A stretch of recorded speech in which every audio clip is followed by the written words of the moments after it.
Dari gambar di atas, kita dapat mengetahui informasi dari penginderaan jauh. Untuk memperoleh informasi mengenai objek yang ingin dikaji, penginderaan jauh memerlukan alat pengindera atau sensor, seperti gambar di atas ini, yakni dengan menggunakan pesawat terbang atau satelit. Sehingga informasi dari penginderaan jauh itu dapat diperoleh melalui dua alat ini.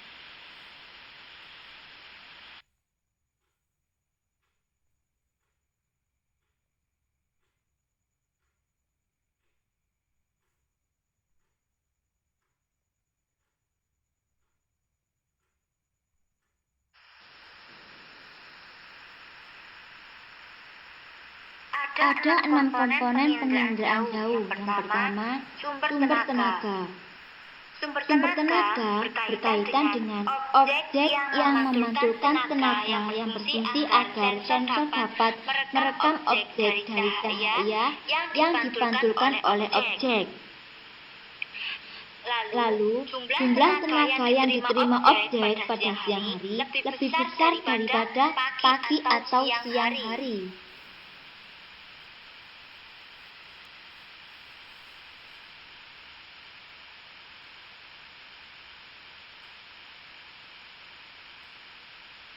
Yang ketiga, jumlah tenaga matahari yang sampai ke permukaan bumi dipengaruhi oleh waktu, jam, cuaca, dan musim, dan juga lokasi objek.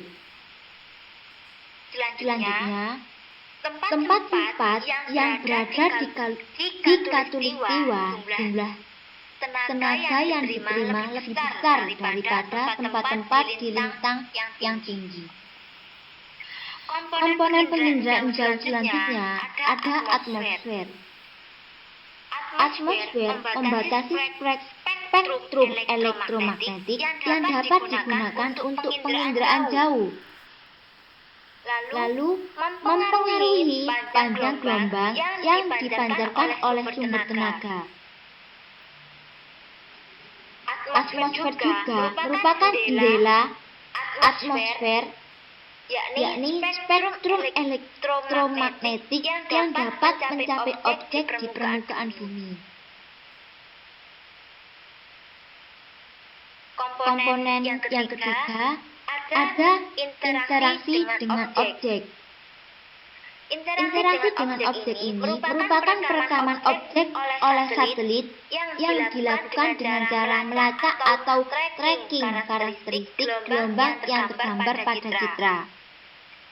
Objek yang banyak memantulkan atau memancarkan gelombang pada citra akan terlihat lebih gelap, dan objek yang sedikit memantulkan gelombang terlihat lebih terang.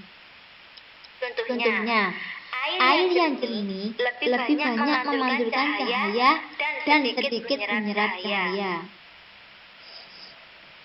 Lalu, interaksi dengan objek ini merupakan interaksi antara tenaga atau radiasi dengan objek yang terdapat di permukaan bumi.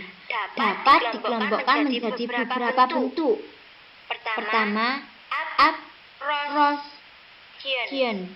absorption, yaitu proses diserapnya tenaga oleh objek. Yang kedua, transmission, yaitu proses diterusnya tenaga oleh objek. Yang ketiga, reflection, yaitu proses dipantulkannya tenaga oleh objek. Yang keempat, komponen yang keempat dalam penginderaan jauh, yakni sensor. Setiap sensor memiliki kepekaan yang berbeda-beda terhadap bagian spektrum elektromagnetik. Resolusi spasial atau juga kemampuan sensor untuk merekam objek kecil yang ada di permukaan bumi. Berdasarkan proses perekamannya, sensor dibedakan menjadi sensor fotografik dan juga sensor elektromagnetik. Sensor fotografik yaitu proses yang perekamannya berlangsung secara kimiawi. Gelombang elektromagnetik diterima dan direkam pada film, dan bila diolah lebih lanjut akan menghasilkan foto. Film pada sensor fotografik berfungsi sebagai alat penerima gelombang sekaligus sebagai penerima perekaman objek. Sensor elektromagnetik yaitu menggunakan teknik elektrik dalam bentuk gelombang elektrik, sedangkan alat penerima gelombang dan perekamannya berupa pita magnetik. Gelombang elektrik yang direkam pada pita magnetik dapat diolah dan dihasilkan data visual atau data digital yang dapat diolah dengan komputer. Foto yang dihasilkan oleh sensor elektrik ini disebut sebagai citra penginderaan jauh. Komponen selanjutnya ada perolehan data, yakni untuk memperoleh data dapat dilakukan dengan cara manual atau sistem komputer.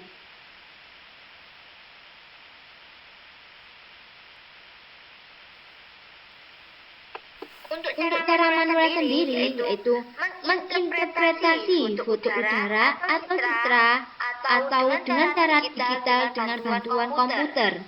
Untuk sistem komputer, yakni data citra penginderaan jauh, ini masuk dikarenakan objek yang direkam pada citra sulit dibedakan, dan untuk memperkecil kesalahan perolehan data dengan menggunakan bantuan komputer. Yang terakhir, yakni penggunaan data.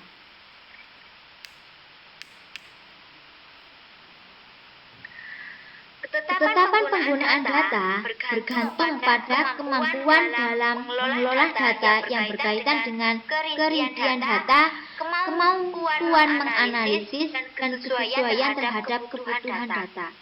Tujuan interpretasi untuk mengenali data dapat menganalisis objek yang dapat pada foto udara atau citra. Prinsip dasar interpretasi citra dapat didasarkan pada karakteristik atau atribut pada citra.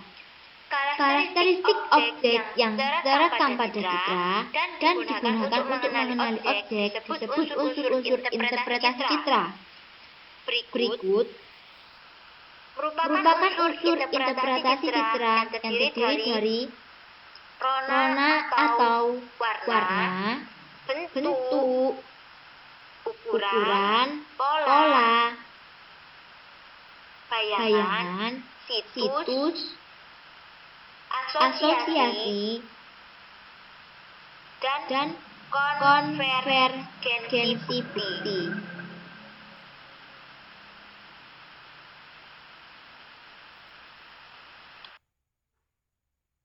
Untuk unsur-unsur interpretasi citra sendiri, kita dapat melihat dari peta tersebut. Pertama, rona atau warna. Rona merupakan tingkat kecerahan atau kegelapan suatu objek pada citra. Warna merupakan wujud yang tampak oleh mata dengan menggunakan spektrum sempit dan lebih dari spektrum tampak. Lalu, rona dipengaruhi oleh proses perekaman, cuaca, dan letak objek. Kedua, bentuk.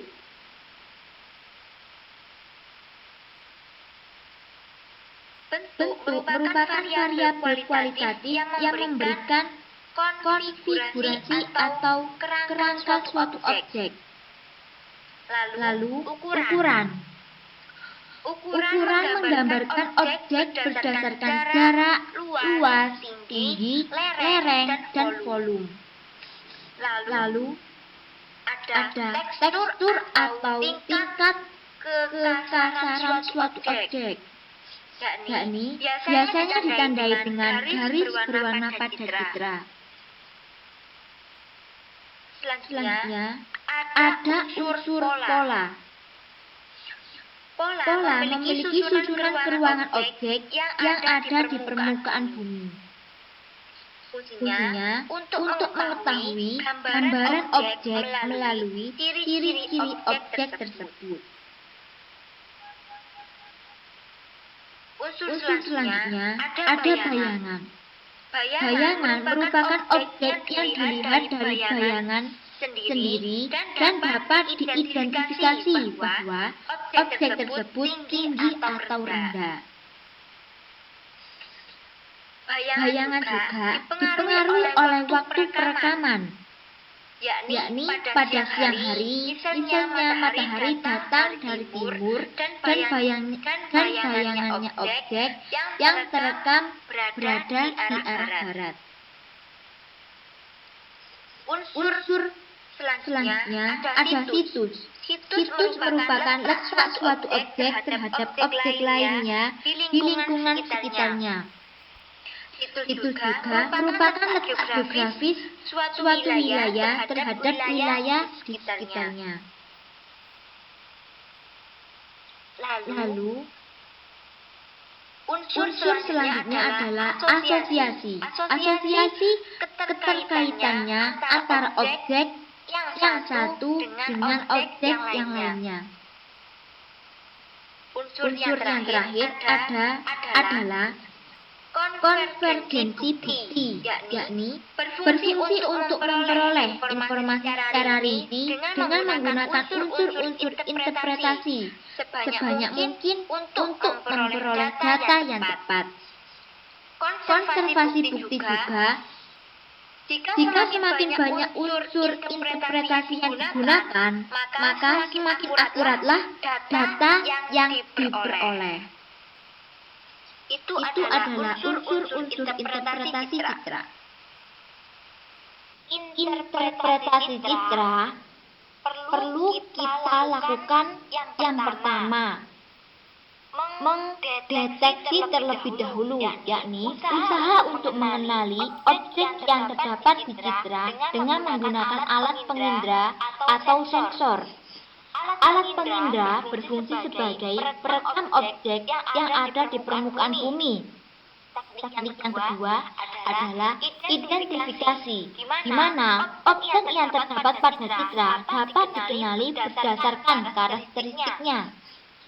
Ciri dari identifikasi tersendiri ada beberapa ciri, yakni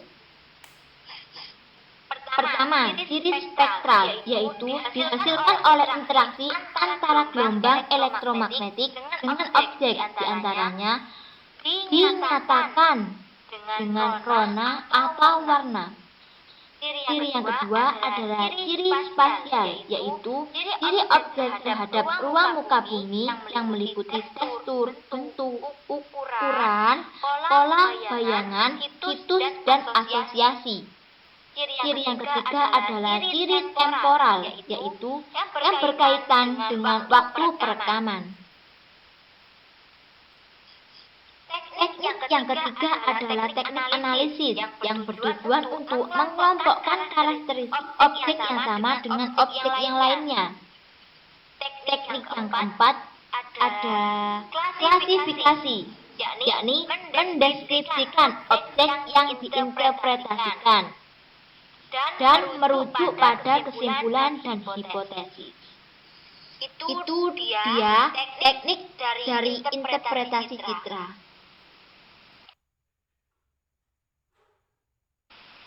Untuk kelebihan dan kekurangan penginderaan jauh, kita dapat melihat kelebihan penginderaan jauh terlebih dahulu.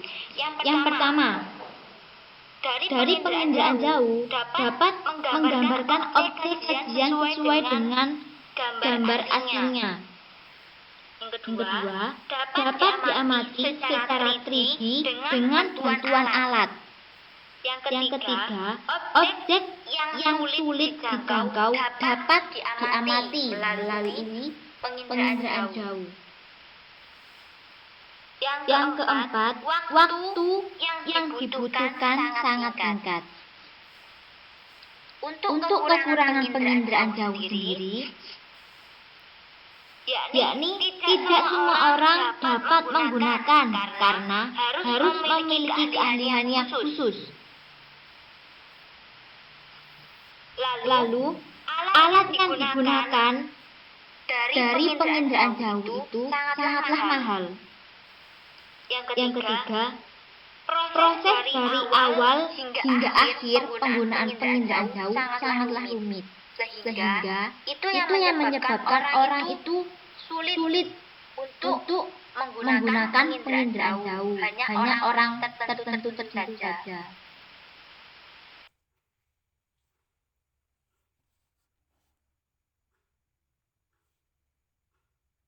Oke, kita masuk ke jenis citra. Jenis citra dibedakan menjadi dua, yakni citra foto dan citra non-foto. Untuk citra foto sendiri dapat dibedakan berdasarkan beberapa aspek. Yang pertama, aspek spektrum elektromagnetik yang digunakan. Citra foto menghasilkan foto ultraviolet dengan spektrum ultraviolet dengan panjang gelombang 0,29. Untuk yang kedua, yakni citra foto yang menghasilkan foto inframerah asli dengan spektrum IM dekat dengan panjang gelombang antara 0,9 sampai 1,2. Untuk citra foto selanjutnya, yakni menghasilkan foto inframerah modifikasi dengan spektrum tampak pada saluran merah dan sebagian saluran hijau. Lalu aspek yang kedua, yakni sumbu kamera. Sumbu kamera itu terdapat foto udara dapat membedakan berdasarkan pada arah sumbu kamera ke permukaan bumi. Terbagi menjadi foto vertikal dan foto condong. Untuk foto vertikal sendiri, yakni foto yang dibuat dengan sumbu kamera tegak lurus dengan permukaan bumi, sedangkan foto condong, yakni foto yang dibuat dengan sumbu kamera menyudut terhadap tegak lurus garis permukaan bumi. Yang dapat dibedakan beberapa hal, yakni sangat condong, yaitu bila pada foto terlihat cakrawalanya, dan foto agak condong, yakni bila pada foto tidak terlihat cakrawalanya.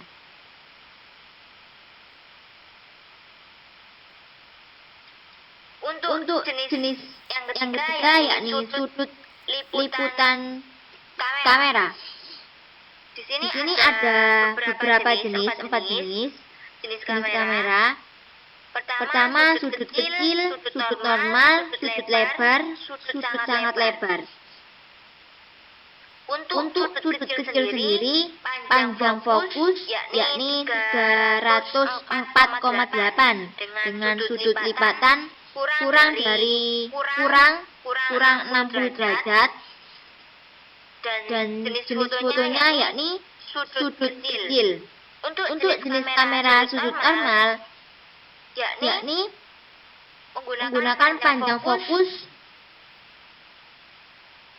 209,5 dengan sudut lipatan 60 derajat sampai 75 dengan jenis foto sudut normal. Untuk jenis kamera yang ketiga, yakni sudut lebar, panjang fokus yang digunakan yakni 152,4 dengan sudut lipatan 75 derajat sampai 100 derajat dengan jenis foto sudut lebar. Yang terakhir yakni jenis kamera sudut sangat lebar dengan panjang fokus 88,9 dengan sudut lipatan lebih 100 derajat, dan jenis foto yakni jenis foto sudut sangat lebar.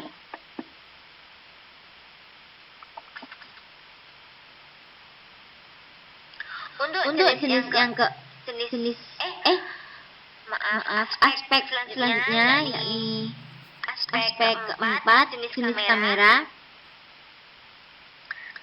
Yang pertama ada foto tunggal, yang kedua ada foto jamak. Untuk foto tunggal sendiri yakni foto yang dibuat dengan menggunakan kamera tunggal dari setiap daerah akan tergambarkan oleh satu lembar foto saja. Untuk foto jamak yaitu beberapa foto yang direkam pada waktu bersamaan dan daerah liputan yang sama. Untuk aspek yang kelima yakni warna yang digunakan. Untuk foto yang digunakan yakni ada dua. Foto berwarna semu dan foto berwarna asli. Untuk foto yang berwarna semu atau false color atau inframerah berwarna.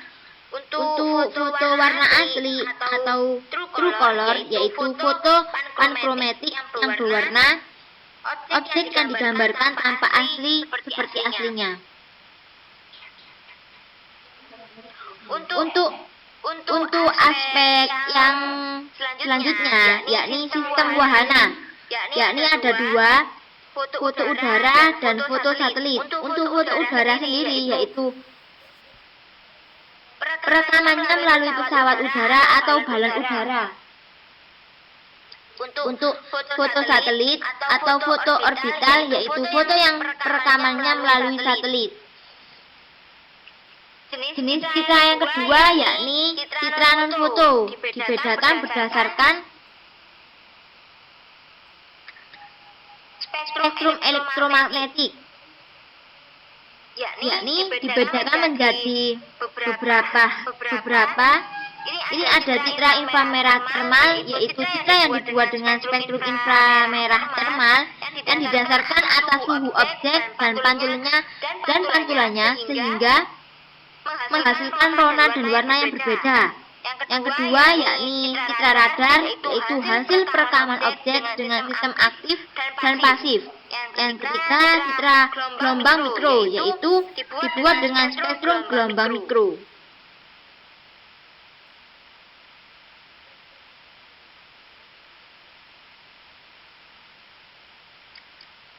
Untuk aspek selanjutnya yakni sensor yang digunakan dibedakan menjadi citra tunggal atau citra multispektral. Untuk citra tunggal sendiri yakni citra yang dibuat dengan menggunakan citra tunggal. Untuk citra multispektral yaitu citra yang dibuat dengan menggunakan saluran jamak. Bila citra tunggal dibuat dengan saluran lebar, maka citra multispektral ini dibuat dengan saluran yang sempit. Untuk aspek yang selanjutnya yakni wahana yang digunakan dapat dibedakan menjadi dua, yakni citra dirgantara dan citra satelit. Untuk citra dirgantara yaitu dibuat dengan wahana udara. Untuk citra satelit yaitu dibuat dengan satelit. Itu dia jenis-jenis citra dari citra foto.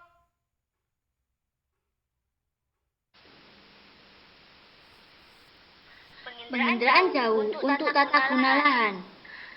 Penentuan penggunaan lahan bertujuan untuk memantau lahan yang sesuai dengan peruntukannya. Dapat membantu perencanaan dan hasilnya dapat digunakan sebagai pertimbangan pembangunan. Penginderaan jauh juga dapat membantu dalam memetakan daerah yang sesuai dengan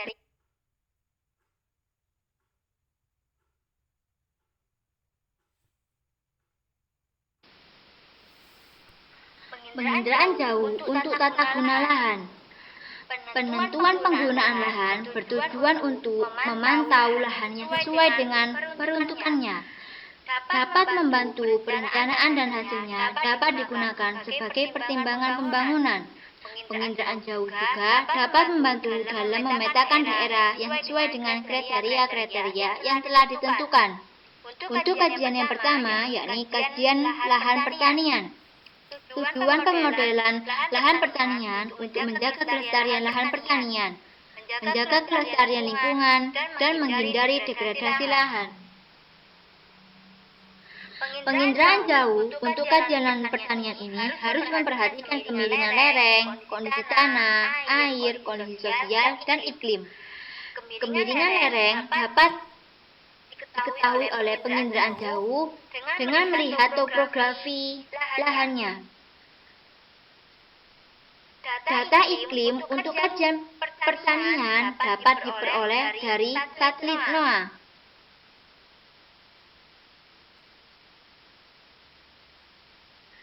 Kajian yang kedua adalah kajian lahan hutan. Kajian lahan hutan ini untuk mengetahui berkaitan dengan pengelolaan hutan, pengelolaan hasil kayu, pemantauan reboisasi hutan, perlindungan flora fauna, inventaris kekayaan sumber daya alam, ekowisata, dan pengendalian kerusakan hutan.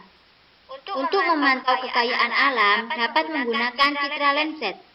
Keunggulan dari citra Landsat ini adalah warna penyusun objek pada citra terdiri atas red, green, dan blue.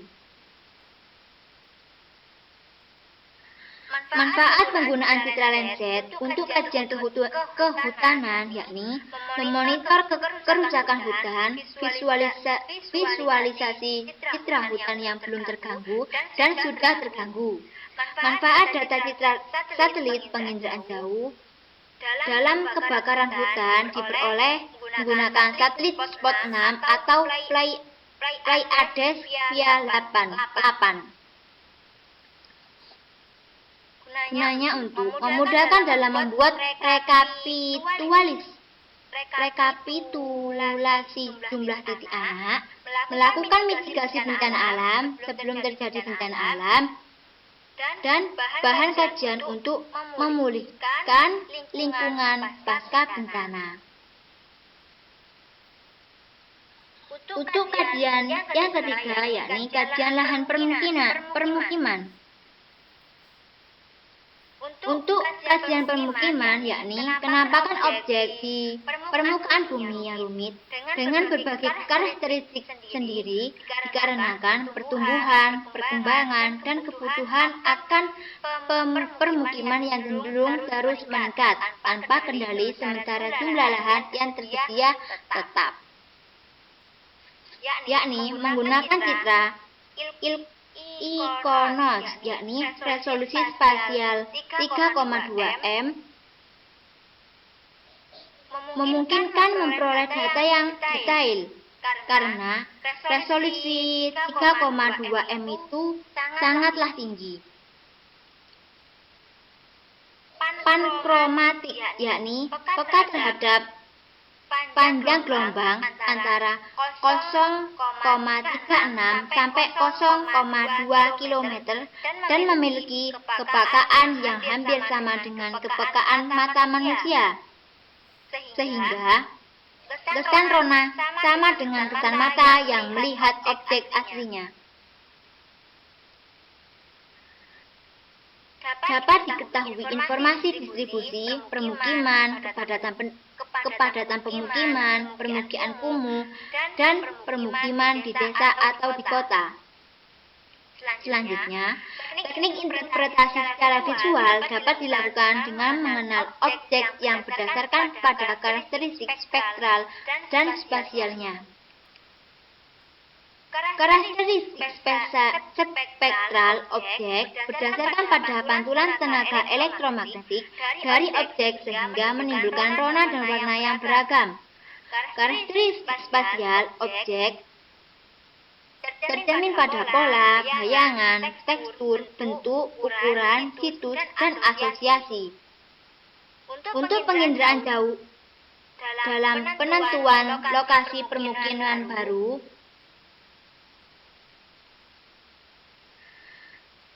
variabel yang diperlukan perlu diperhatikan seperti ketersediaannya air, kondisi tanah, kondisi batuan, kemiringan lereng, dan aksesibilitas. Kajian distribusi permukiman variabel yang perlu diperhatikan adalah letak, pola persebaran, dan lain sebagainya. Hasil kerja dari seorang geograf adalah peta, maka dalam kajian permukiman juga harus menghasilkan buah peta. Untuk kajian yang keempat adalah kajian lahan industri. yakni harus memperhatikan aspek seperti bahan baku, sumber daya alam, sumber daya manusia, konsumen, dan aksesibilitas dan lain sebagainya.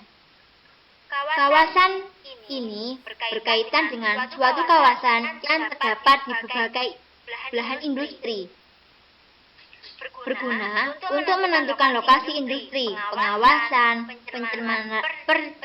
pencemaran limbah, pengawasan pengelolaan limbah, pemantauan dampak kegiatan industri, alih fungsi lahan karena kegiatan industri, pemantauan kegiatan ekonomi, dan lain sebagainya. Lalu, penentuan lokasi industri harus memperhatikan variabel-variabel seperti aksesibilitas, ketersediaan bahan baku, sumber daya manusia, fasilitas, dan lain sebagainya. Citra yang digunakan dalam kajian lahan industri adalah ikonos dan pankromatik.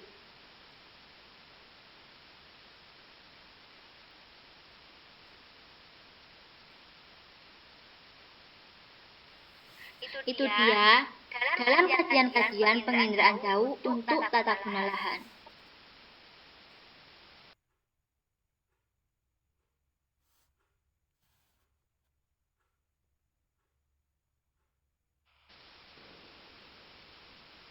Penginderaan jauh untuk pengembangan jaringan transportasi. Perencanaan pembangunan wilayah dipengaruhi oleh pola kegiatan, penggunaan lahan, dan penataan ruangnya. Yang pertama ada sistem transportasi yang terdiri dari dua istilah, yakni sistem dan transportasi. Untuk sistem yaitu keterkaitannya antara suatu komponen dengan komponen yang lainnya. Untuk transportasi yaitu suatu usaha untuk memindahkan dan menggerakkan, mengangkut atau mengalihkan orang ataupun barang dari suatu tempat ke tempat lain, di mana tempat lain tersebut lebih berguna.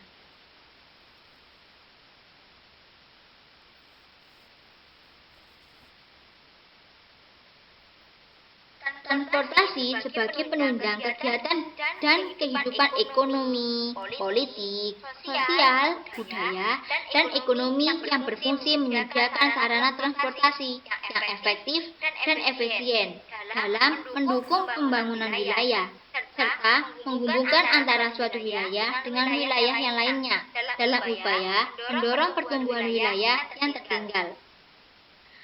Sistem transportasi dapat berkembang dengan baik bila didukung oleh beberapa hal berikut, seperti ruang untuk bergerak, yakni jalan, tempat akhir dan awal pergerakan seperti terminal, yang bergerak seperti alat angkut, dan pengelolaan seperti mengordinasi ketiga unsur yang di atas.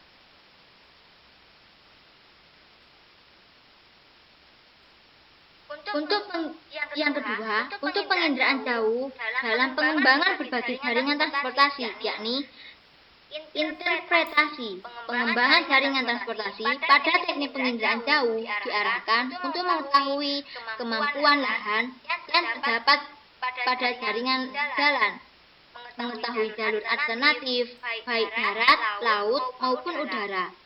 Pemantauan kondisi jalan, mengetahui perkembangan jalan, pengawasan lalu lintas, kemampuan transportasi, dan pemantauan volume lalu lintas kendaraan.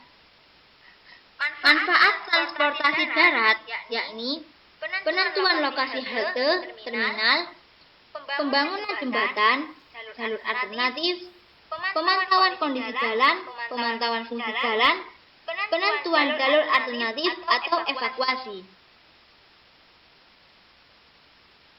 Untuk manfaat transportasi laut sendiri, yakni penentuan jalur penyeberangan, perkiraan cuaca untuk pelayaran, penentuan jalur pelayaran, dan pemantauan ombak.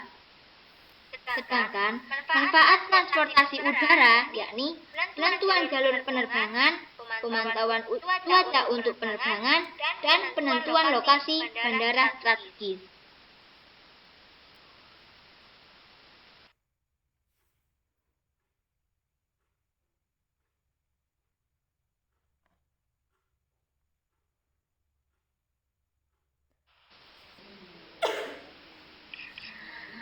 manfaat sistem informasi geografis terkait kesehatan lingkungan. Yang pertama, menyediakan informasi tentang penyediaan pelayanan kesehatan. Sistem informasi geografis dapat dimanfaatkan untuk mengevaluasi kualitas, efektivitas, dan aksesibilitas layanan kesehatan di masyarakat, seperti keberadaan rumah sakit dan puskesmas. Selain itu, sistem informasi juga dapat menyediakan data potensi tiap daerah serta karakteristik demografis masyarakatnya sehingga dapat dievaluasi kesesuaian antara jumlah masyarakat dengan sarana pelayanan kesehatan yang ada. Yang kedua, mengawasi dan menganalisis penyebaran penyakit yang berbahaya. Sistem informasi geografis mampu mengidentifikasi kemungkinan penyakit selanjutnya akan menyebar dan terjangkit, sehingga suatu wilayah dapat bersiap dan mengurangi resiko terdampak penyakit tersebut. Yang ketiga, untuk menginvestigasi masalah serta resiko kesehatan di masyarakat. Sistem informasi geografis dapat dimungkinkan untuk memberikan data mengenai penyebaran limbah perusahaan yang berdampak pada kesehatan masyarakat. Selain itu juga, sistem informasi geografis juga dapat digunakan untuk menyajikan data polusi udara dan data penguraian cahaya dan penyebarannya. Yang keempat, untuk memonitor status kesehatan masyarakat. Untuk dapat mengetahui pemetaan kelompok masyarakat di suatu wilayah yang berdasarkan status kesehatan tertentu, misalnya status kehamilan atau status gizi buruk. Dengan sistem informasi geografis, peta status kesehatan dapat digunakan untuk perencanaan program pelayanan kesehatan dan dibutuhkan masyarakat di wilayah tersebut. Misalnya, peta persebaran balita gizi buruk. Yang kelima, untuk membantu menanggulangi bencana, yakni membantu masyarakat pada masa pemulihan pasca bencana. Misalnya, mengidentifikasi populasi rentan pasca bencana.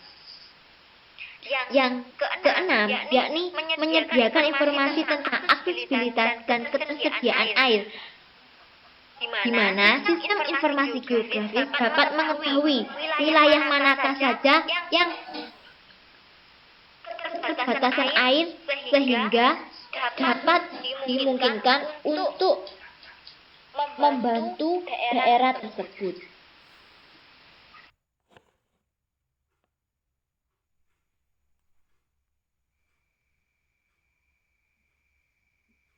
Halo semuanya, di video kali ini kita akan membahas materi penginderaan jauh, submateri, definisi, dan sistem penginderaan jauh.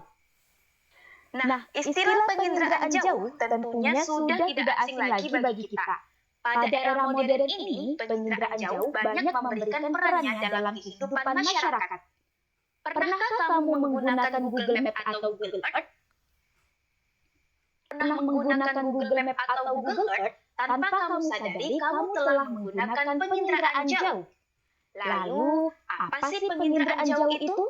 Apa saja sistem yang digunakan dalam penginderaan jauh? Mari kita simak penjelasan berikut ini. David Telengren mengemukakan bahwa penginderaan jauh adalah berbagai teknik yang dikembangkan untuk memperoleh dan menganalisis informasi tentang bumi. Kemudian, Lilisan Kiefer mengemukakan bahwa penginderaan jauh adalah ilmu dan seni untuk memperoleh informasi tentang suatu objek, daerah, atau fenomena yang dikaji melalui analisis data yang diperoleh dengan alat tanpa kontak langsung dengan objek, daerah, atau fenomena yang dikaji. Berdasarkan pendapat ahli tersebut, dapat disimpulkan bahwa penginderaan jauh adalah ilmu, seni, dan teknik untuk merekam suatu benda, gejala, dan area muka bumi dari jarak jauh tanpa kontak langsung dengan objek tersebut. Selanjutnya, sistem penginderaan jauh. Coba kita perhatikan gambar berikut ini. Gambar ini menunjukkan sistem penginderaan jauh yang tersusun atas berbagai komponen. Sebagai suatu sistem, komponen-komponen tersebut menjadi satu kesatuan. Jika salah satu komponen tidak berjalan sesuai fungsinya, sistem penginderaan jauh tersebut akan terganggu. Nah, untuk memperoleh informasi geosfer melalui penginderaan jauh didukung oleh berbagai komponen. Menurut Sutanto, komponen penginderaan jauh meliputi sumber tenaga, atmosfer, interaksi dengan objek, sensor, perolehan data, dan pengguna data. Yang pertama, sumber tenaga. Kegiatan penginderaan jauh bertujuan untuk mengetahui gambaran objek permukaan bumi yang direkam oleh sensor. Agar dapat direkam dengan baik, penginderaan jauh melibatkan sumber tenaga atau cahaya yang dipantulkan oleh objek menuju sensor. Sumber tenaga yang digunakan dalam sistem penginderaan jauh berupa sumber tenaga aktif dan sumber tenaga pasif. Sumber tenaga aktif menggunakan tenaga buatan manusia, contohnya cahaya buatan dari lampu blitz. Sistem aktif ini umumnya digunakan untuk merekam objek pada malam hari. Sedangkan sumber tenaga pasif diperoleh dari sinar matahari sehingga membentuk sistem pasif. Untuk sistem penginderaan jauh pasif yang mengandalkan sinar matahari, kualitas gambaran yang didapat sangat bergantung pada waktu penyinaran, kondisi cuaca, serta permukaan bumi yang memantulkan cahaya. Nah, komponen yang kedua adalah atmosfer. Atmosfer berfungsi meneruskan cahaya atau gelombang elektromagnetik sehingga objek dapat memantulkannya kembali ke sensor.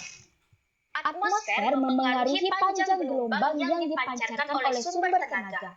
Tidak semua sumber tenaga yang dipancarkan dapat sampai ke objek permukaan bumi. Pengaruh atmosfer ini bersifat selektif terhadap panjang gelombang. Karena sifatnya yang selektif, maka terdapat istilah jendela atmosfer. Jendela atmosfer yaitu spektrum elektromagnetik yang dapat mencapai objek di permukaan bumi. Komponen yang ketiga adalah sensor.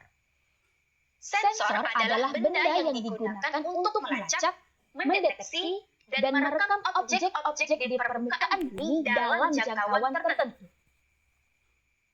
Sensor bekerja dengan cara merekam cahaya atau gelombang elektromagnetik yang dipantulkan oleh objek di permukaan bumi. Alat yang digunakan untuk membawa alat sensor disebut wahana. Wahana yang digunakan seperti balon udara, pesawat terbang, dan satelit. Saat ini sudah dikembangkan perekam objek menggunakan pesawat kecil tanpa awak yang dikenal dengan drone. Nah, berdasarkan proses perekamannya, sensor dibedakan menjadi dua, yaitu sensor fotografik dan sensor elektronik. Sensor fotografik merekam objek melalui proses kimiawi. Sensor ini akan menghasilkan foto. Sensor yang dipasang pada pesawat menghasilkan citra foto udara. Sensor yang dipasang pada satelit menghasilkan citra satelit. Yang kedua, sensor elektronik. Sensor elektronik menggunakan tenaga elektrik dalam bentuk sinyal. Sinyal elektrik ini direkam dalam pita magnetik yang kemudian dapat diproses menjadi data visual dan data digital dengan menggunakan komputer yang kemudian lebih dikenal dengan sebutan citra. Komponen yang keempat, interaksi dengan objek. Objek adalah sesuatu yang menjadi sasaran dalam penginderaan jauh. Objek ini meliputi atmosfer, biosfer, hidrosfer, dan litosfer. Setiap objek yang ada di permukaan bumi memiliki karakteristik tersendiri dalam memancarkan atau memantulkan tenaga ke sensor. Objek yang banyak memantulkan cahaya akan terlihat lebih gelap, sedangkan objek yang banyak menyerap cahaya akan terlihat lebih cerah. Nah, coba kita perhatikan gambar citra berikut ini. Pada citra, air dan tumbuhan terlihat lebih gelap. Ini karena air dan tumbuhan lebih banyak memantulkan cahaya dan sedikit menyerap cahaya, sehingga pada citra akan terlihat lebih gelap. Sedangkan atap bangunan berupa pabrik dan perumahan akan terlihat lebih cerah. Ini karena atap bangunan lebih banyak menyerap cahaya dan sedikit memantulkan cahaya, sehingga pada citra objek terlihat lebih cerah. Komponen yang kelima, perolehan data. Data yang diperoleh dari proses perekaman sensor dapat berupa data manual dan data digital.